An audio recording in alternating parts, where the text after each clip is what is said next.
শ্রীমা সারদা দেবী মা বলতেন, ধ্যান জপের একটা নির্দিষ্ট সময় রাখা খুব দরকার। আবার বিশেষ অধিকারীকে তিনি সর্বদা স্মরণ মনন করিতে বলিতেন।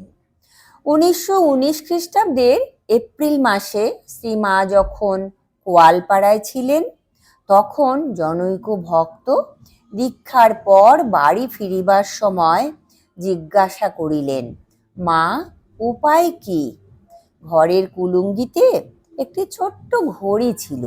দেখিয়ে মা বললেন, যেমন টিকটিক করছে ঠিক তেমনি নাম করে যাও, তাতেই সব হয়ে যাবে, আর কিচ্ছুটি করতে হবে না। শ্রীমায়ের দৃষ্টিতে জপের স্থান ছিল অতি উচ্চ। তিনি বিশেষ অধিকারীকে জ্ঞানের উপদেশ দিতে গিয়ে হয়তো বলিতেন, ও জপ বিড়বিড় করা মেয়েদের কর্ম, তোমাদের জ্ঞান আছে, এইসব অসাধারণ ক্ষেত্র ছাড়িয়া দিলে আমরা দেখিব যে শ্রীমা তাহার দীক্ষিত ভক্তদিগকে পুনঃ পুনঃ জপ করিতে উপদেশ দিতেন, এমনকি ভক্তের কল্যাণার্থে স্বয়ং অবিরাম জপ করিতেন। তবে ইহাও ঠিক যে তিনি জপ ধ্যানকে অনুষ্ঠান মাত্র রূপে গ্রহণ করিতে দিতেন না। তিনি বলিতেন, মন্ত্রতন্ত্র কিছু নয় মা, ভক্তি সব। ঠাকুরের মাঝেই গুরু ইষ্ট সব পাবে, উনি সব।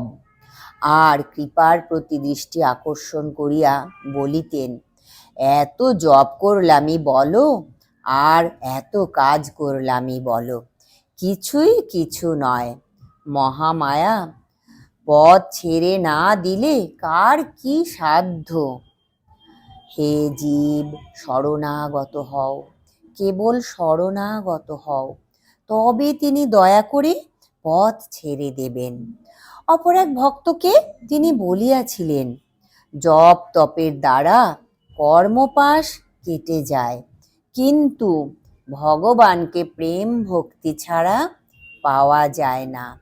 রাখালেরা কৃষ্ণকে জপ ধ্যান করে পেয়েছিল, না তারা আয় রে নে রে খা রে করে পেয়েছিল?